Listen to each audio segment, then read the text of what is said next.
Screen पे आप जो ये तस्वीर देख रहे हैं ये हजारों साल पुरानी कृष्ण बलराम की मूर्ति का अंश है और ये मूर्ति भारत में नहीं बल्कि रिसेंटली इजिप्ट में हुए आर्कियोलॉजिकल सर्वे के दौरान मिली है। यही नहीं, इसके अलावा संस्कृत में लिखे हुए कुछ श्लोक एक पत्थर के टैबलेट में मिले हैं और यही नहीं, ऐसे कई और भी बहुत सारे सबूत मिले हैं जो कि महाभारत और भगवान कृष्ण को इजिप्ट के पिरामिड्स के साथ जोड़ते हैं। पहले इन सारी बातों को मैं भी केवल एक इत्तेफाक मानता था, मगर अभी कुछ ही दिन पहले दोबारा इजिप्ट में गीजा के पिरामिड्स के पास हजारों साल पुरानी इंडियन टेक्स्ट कार्विंग्स मिली जो इस बात का सबूत देती है कि ये जो पिरामिड्स जैसे बड़े आर्किटेक्चरल मार्वल हैं, इन्हें इजिप्शियन गॉड्स या एलियंस ने नहीं बनाया बल्कि इनके पीछे जिम्मेदार लोग भारत के थे। इन्हीं इनक्रिप्शंस में एक नाम बार बार रिपीट भी हो रहा है। ये नाम है सिकाई कोरान, जो सुनने में दूसरी दुनिया से आया एक ऐसा शख्स लगता है जिसने सबसे पहले भारत पर अपनी छाप छोड़ी और फिर अपना मकसद पूरा करने के लिए इजिप्ट में एडवांस टेक्नोलॉजी को एस्टेब्लिश किया। तो आखिर कौन है ये सिकाई कोरान? क्या ये कोई भारतीय देवता है जिसका मिस्र की संस्कृति में बस नाम बदल दिया गया है? और भारतीय भाषा में आखिर इजिप्ट के पिरामिड के पास क्या लिखा पाया गया है? क्या वाकई में भारत के प्राचीन देवताओं का पिरामिड्स के कंस्ट्रक्शन में हाथ था? तो हो जाओ तैयार, क्योंकि हम जानने वाले हैं 2026 की सबसे बड़ी खोज के बारे में। आखिर कैसे भारत से हजारों किलोमीटर दूर बने हुए इजिप्ट के पिरामिड और भारत के देवी देवता आपस में कनेक्टेड हैं।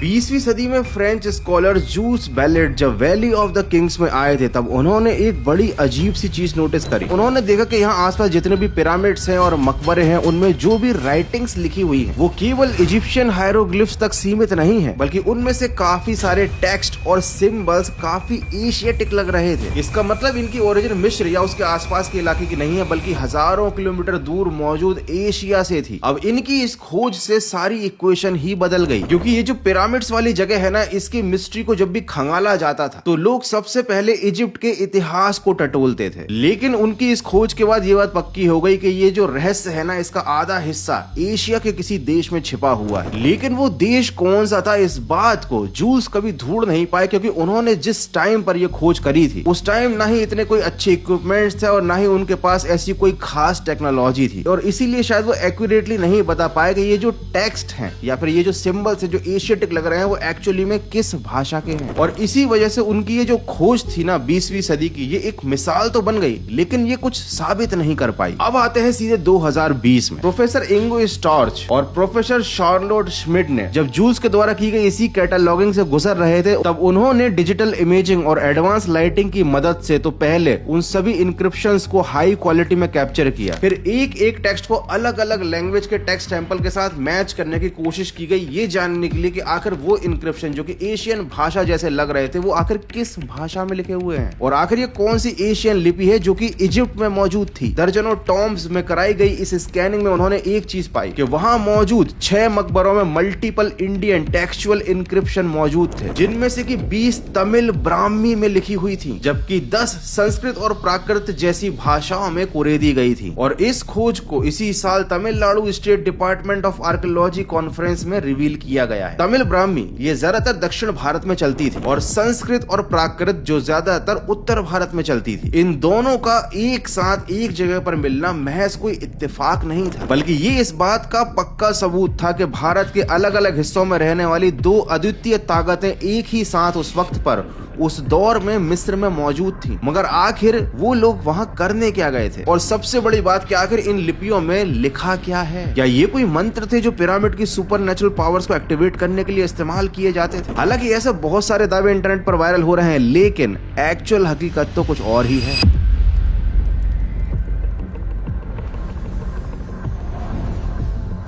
जिन 6 मकबरों की मैं अभी बात कर रहा था उनमें से 5 मकबरों में एक नाम बार बार रिपीट हो रहा था, सिकाई कोरान। जब थोड़ा और खंगाला गया तो पाया गया कि दीवारों पर ये लिखा था, सिकाई कोरान वारा कांता, जिसका ट्रांसलेशन है सिकाई कोरान यहाँ आया था और उसने देखा। एक और मकबरे में लिखा हुआ था कोपन वंतारा कांतन, यानी कोपन यहाँ आया था और उसने देखा। अब ये सिकाई कोरान और कोंतन थे कौन? और सबसे बड़ी बात कि इन्होंने यहाँ आकर ऐसा क्या देख लिया जो इस बात को पत्थर पर कुरेदना पड़ा? ये समझने के लिए आपको भारत से भी 5638 किलोमीटर दूर ग्रीस चलना पड़ेगा। ये जो मकबरे हैं ना, यहाँ पर भारतीय लिपियों के 30 मेंशंस पाए गए हैं। ये बात काफी ज्यादा एक्साइट करने वाली है ना, लेकिन ये आधा सच है। पूरी हकीकत तो ये है कि मकबरों में 30 मेंशंस भारतीय भाषा के हैं, लेकिन 2000 मेंशंस या 2000 से भी ज्यादा ग्रीक ग्राफिटीज मिली हैं। और अभी दिसंबर में ही रेड सी के पास बैरेनाइक नाम के प्राचीन इजिप्शियन बंदरगाह में आर्कियोलॉजिस्ट की एक इंटरनेशनल टीम ने इस आर्टिफैक्ट को खोज निकाला, जिनमें आपको 3 लोगों की आकृति दिख रही है। ये असल में वृषणी त्रिमूर्ति की तस्वीर है, जिसमें वासुदेव, कृष्ण, बलराम और देवी एकांशा बनी हुई है। तो क्या भगवान कृष्ण को उस दौर में वहाँ पूजा जाता था? और अगर ऐसा नहीं है तो आखिर ये मूर्ति वहाँ पहुंची कैसे? क्योंकि अगर भगवान कृष्ण अपनी लीला के दौरान मिस्र देश पर गए थे तो इसका वर्णन कहीं भी पुराणों में तो नहीं मिलता। अब इस मूर्ति से जुड़ी हुई बहुत सारी बातें ऐसी हो सकती हैं जो कि एक कंट्रोवर्सी में बदल सकती हैं। हम अलग अलग तरीके की बातें सोच सकते हैं, लेकिन जब इस मूर्ति से जुड़े हुए और डेटा को खंगाला गया तो और भी ज्यादा अलग हकीकत ही सामने आई। जब इस मूर्ति की कार्बन डेटिंग कराई गई तो ये पता चला कि ये मूर्ति पहली या दूसरी सदी की है, मतलब आज से करीब 1800 साल पहले। लेकिन अगर हम श्रीमद् भागवत महापुराण को देखें तो उसमें जो आर्कियोलॉजिकल डिस्क्रिप्शन लिखी हुई है उसके हिसाब से भगवान कृष्ण की मृत्यु द्वारका के पास की एक जगह भालका में 18 फरवरी 3102 BCE में हुई थी, यानी इस मूर्ति के बनने से भी 3500 साल पहले। दूसरी बात, गीजा के पिरामिड की जो कार्बन डेटिंग है वो ये बताती है कि इन्हें 2600 BC के आसपास बनवाया गया था, मतलब भगवान श्री कृष्ण की मृत्यु के करीब करीब 600 साल बाद। और ये जो इंस्क्रिप्शंस भी वैली ऑफ द किंग्स में मिली हैं ये भी पहले से तीसरी सदी के बीच की ही हैं। पिरामिड्स के बनने से भी 3000 साल बाद, यानी सिकाई कोरान जो भी था, इन पिरामिड्स के कंस्ट्रक्शन से उसका कोई लेना देना नहीं था। तो आखिर ये सिकाई कोरान था कौन और क्यों हर जगह इसका जिक्र है? अब इन मकबरों में जो एंशिएंट ग्रीक लैंग्वेज में जो लिखा हुआ है ना, उसका जो ट्रांसलेशन किया गया तो कुछ सेम चीजें ही सामने आई, ठीक वैसे जैसा कि भारतीय लिपियों का ट्रांसलेशन था। यहाँ पर अलग अलग ग्रीक नाम लिखे हुए थे और साथ ही नाम के बाद बस ये लिखा हुआ था कि ये आया और उसने देखा, वो आया और उसने देखा। और उसके बाद जब पूरे इतिहास को खंगाला गया तो ये बात सामने आई कि इजिप्ट और ग्रीक जो है इनमें ट्रेड को लेकर, मतलब व्यापार में चीजों का आदान प्रदान को लेकर चोली दामन का साथ था। इजिप्ट और ग्रीस के बीच में olive oil, wine, timber, metal और सॉल्ट फिश, साथ ही टेक्सटाइल जैसी चीजों का भारी व्यापार होता था। और जो भी बड़े बड़े व्यापारी उस समय इजिप्ट में व्यापार करने आते थे उनके नाम यहाँ पर कार्विंग्स में लिख दिए जाते थे, एक निशानी के तौर पर कि ये बड़ा ट्रेडर हमारे देश में आया था और उसने ये सारी चीजें देखी हैं। और जब बाद में यही ट्रेड के रास्ते भारतवासियों के लिए खुले तो भारत के व्यापारियों ने भी इजिप्ट जाना शुरू कर दिया। मसाले, मोती, सोना, चांदी, शराब वगैरह वगैरह का व्यापार और चीजों का आदान प्रदान होने लगा। और ट्रेडिशन के हिसाब से जिस फ्रेज में ग्रीक ट्रेडर्स का नाम लिखा जाता था, बाद में वैसे ही इंडियन ट्रेडर्स के नाम भी लिखे जाने लगे। तो ये जो सिकाई कोरान और कोपन थे ना, ये पहली सदी के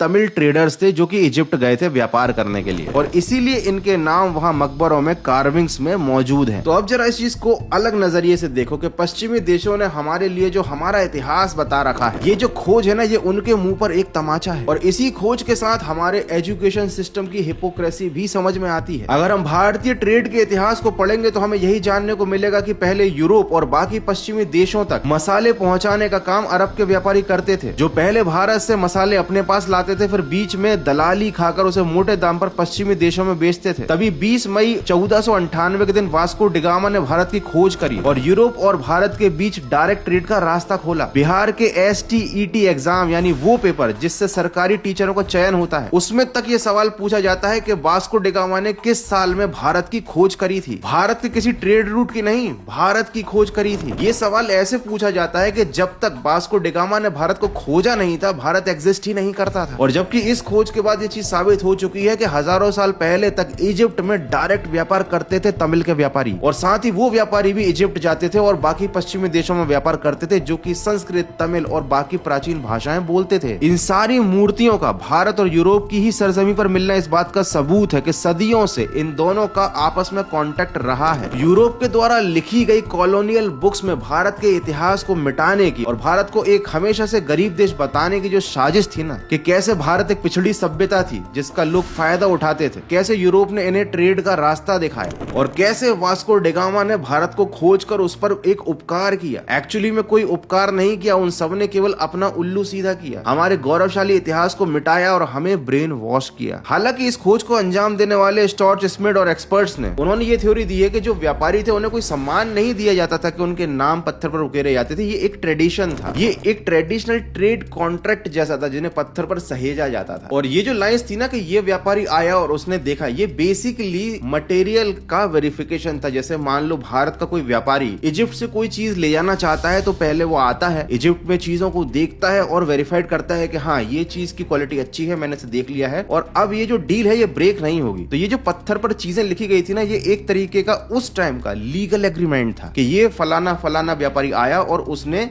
देखा, मतलब अब ये डील पक्की हो चुकी है, इसे पत्थर पर कार्व कर दिया गया है, अब ये व्यापारी पीछे नहीं हट सकता। और इस तरह के कॉन्ट्रैक्ट में 2000 से ज्यादा ग्रीक नाम दिखते हैं और भारत के इक्का दुक्का नाम ही देखने को मिलते हैं। साथ ही रिसेंट में जो एक्सकेवेशंस हुए उसमें ये पता चला कि मिस्र का जो बैरनाइक पोर्ट था उसके आसपास के इलाके में बहुत सारे भारतीय बस गए थे। एक जैसे उन्होंने अपना खुद का शहर ही बसा लिया था, उनके मंदिर थे, वहां पर मकान थे, पूरी सोसाइटी थी और इस तरह वहां एक इंडो इजिप्शियन सिविलाइजेशन की छोटी मोटी शुरुआत हो चुकी थी। और इसीलिए वहां खुदाई के दौरान हमारे प्राचीन देवी देवताओं की, जैसे भगवान कृष्ण की मूर्ति खुदाई के दौरान मिलती है। तो ये डिस्कवरी भले ही हमें कोई मिस्टीरियस आंसर ना देती कि मिस्र के पिरामिड देवताओं ने बनाए थे या फिर कोई ऐसी चीज जो आपके रोंगटे खड़े कर दे, लेकिन ये जो खोज है ना, ये हमारे लिए एक बहुत बड़ा सबक है कि किस तरह अंग्रेजों ने हमारे देश के इतिहास को मिटाया। जो हमारा देश जो एक फलता फूलता सोने की चिड़िया था, उसे कैसे उन्होंने अपनी किताबों में एक पिछड़ा हुआ देश बताया। और अब तो हालात इतने ज्यादा बुरे हो चुके हैं कि हमें अपने देश के बारे में जो इतिहास पता चलता है वो भी विदेशी आर्कियोलॉजिस्ट की खोज के द्वारा ही पता चल पाता है। उन्हीं के इक्विपमेंट्स हम यूज करते हैं, उन्हीं के इन्वेंशंस हम यूज करते हैं, उन्हीं की टेक्नोलॉजी हम यूज करते हैं। और आपको एक बात और बता दूं वीडियो के आखिर में, जिसे जानकर आपको बड़ी हैरानी होगी कि भारत के कल्चर को बदनाम करने के लिए अंग्रेजों ने सती प्रथा का एक बड़ा प्रोपेगेंडा फैलाया था। ये हमारी किताबों में आज ही बताया जाता है कि हमारे प्राचीन काल में औरतों को कोई हक नहीं था, कोई उनका अधिकार नहीं था और कैसे अंग्रेजों ने सती प्रथा खत्म की और औरतों को उनका अधिकार दिलाया। भारतीय महिलाओं को भारतीय पुरुषों के चंगुल से छुड़ाया अंग्रेजों ने और महिलाओं को सारे अधिकार अंग्रेजों के भारत में आने के बाद ही मिले हैं। जबकि इसके पीछे एक बहुत ही कंट्रोवर्शियल और डार्क ट्रूथ छिपा हुआ है। तो अगर आप इस फैब्रिकेटेड यानी नकली हिस्ट्री की सच्चाई को जानना चाहते हैं, इसके ऊपर भी एक डिटेल्ड में वीडियो देखना चाहते हैं, तो मुझे कमेंट करके जरूर बताना। बाकी इस रीसेंट डिस्कवरी पर आपको ये हमारा रिसर्च, हमारा काम और ये वीडियो कैसा लगा है मुझे कमेंट करके जरूर बताना। अगर अच्छा लगा तो लाइक करना, नया तो सब्सक्राइब करना। मिलते हैं अगले एक और तगड़े और नॉलेजेबल वीडियो में।